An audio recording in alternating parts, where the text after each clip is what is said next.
Hello guys, welcome to the information cube. Guys, आप लोग ONDC के बारे में आजकल बहुत सुन रहे होंगे। आज हम उसी के ऊपर बात करने वाले हैं, पर उससे पहले थोड़ा सा इंडियन ई कॉमर्स लैंडस्केप के बारे में समझ लेते हैं। फ्रेंड्स, क्या आपको पता है कि इंडिया में भले ही इंटरनेट अब हर जगह अवेलेबल हो, भले ही लोग स्मार्टफोन्स बहुत यूज़ कर रहे हो, पर फिर भी ई कॉमर्स इंडस्ट्री यानी कि ऑनलाइन किसी भी सामान को जो आप खरीदते हैं उसमें उससे जुड़े हुए जो भी लोग हैं, जैसे कि बायर्स, सेलर्स और मिडिल मैन, वो इस इंडस्ट्री का पूरा फ़ायदा नहीं उठा पा रहे हैं। क्या आपको पता है कि इंडिया में वर्ल्ड का थर्ड लार्जेस्ट शॉपर बेस है with more than 16 crore people, जो यूएस और चाइना के बाद आता है। इसके बावजूद भी ई रिटेल पेनिट्रेशन इंडिया में सिर्फ 4.3% है।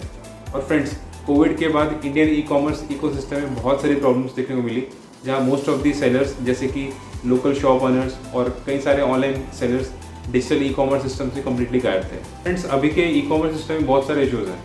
2-3 प्लेयर्स जैसे कि अमेजोन, फ्लिपकार्ट या मीशो, इनका पूरे सिस्टम पर कंट्रोल ज़्यादा है।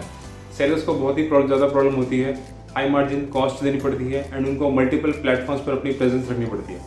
बायर्स को भी बहुत सारी प्रॉब्लम फेस करनी पड़ती है, जैसे कि कोई एक सेलर अगर किसी एक प्लेटफॉर्म पर है तो उनको भी सेम प्लेटफॉर्म पर रजिस्टर होना पड़ता है कोई भी सामान खरीदने के लिए। दोनों बायर और सेलर सेम प्लेटफॉर्म होंगे तभी जाके ट्रांजेक्शन हो पाएगा। और फ्रेंड्स, एक चीज़ जो बहुत ही बेकार है और इम्पॉर्टेंट भी है, वो ये है कि ये सिस्टम एक मोनोपोली क्रिएट करने वाला सिस्टम है।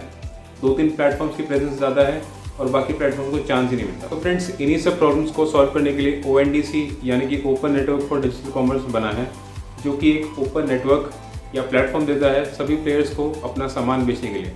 इसका मतलब sellers, logistic partners, technology service providers सब एक ही प्लेटफॉर्म पर होंगे, जिससे कोई भी एक single entity end to end खरीद बेच के प्रोसेस को कंट्रोल नहीं कर पाएगी। आप यूँ समझिए कि इंडिया की सारे बायर्स ONDC प्लेटफॉर्म के एक तरफ एंड सेलर्स दूसरी तरफ। ONDC प्लेटफॉर्म्स बायर्स को सेलर्स से जोड़ने का काम करेगा। एक बार ONDC के वर्क मैकेनिज्म को भी समझ लेते हैं तो फ्रेंड्स, कोई भी बायर सेलर से कोई सामान लेता है तो उस एंड टू एंड प्रोसेस को, सेलिंग से लेके पेमेंट तक के प्रोसेस को ट्रांजेक्शन बोलते हैं। ये ट्रांजेक्शन कंप्लीट करने के लिए बायर्स के पास ONDC पर मल्टीपल ऑप्शन होंगे। स्टेप 1 में कस्टमर ONDC प्लेटफॉर्म पर जाएगा, वहाँ मल्टीपल सेलर्स प्रेजेंट होंगे। कस्टमर अपनी मर्जी से कोई भी एक सेलर को सिलेक्ट करेगा।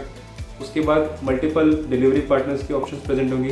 कस्टमर अपनी मर्जी से कोई भी एक डिलीवरी पार्टनर चूज़ करेगा और फिर पेमेंट कर सकता है with using multiple options such as card payment, UPI payment और नेट बैंकिंग। इससे उसका कंप्लीट ट्रांजेक्शन हो जाएगा। यहाँ पर ONDC से होने वाले बेनिफिट्स को भी डिस्कस कर लेते हैं। ONDC लोकल रिटेलर्स को ऑनलाइन आने का चांस प्रोवाइड करेगा।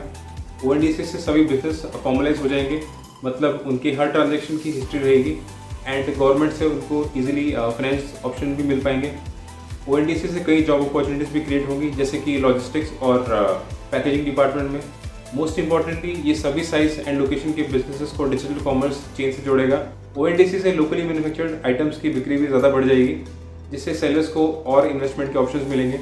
तो फ्रेंड्स, नटशेल में कहें तो ONDC अगले 5 साल के अंदर कंप्लीट मार्केट ट्रांसफॉर्मेशन करने वाला है। तो गाइस, मिलते हैं नेक्स्ट वीडियो में किसी अपडेट टॉपिक के साथ।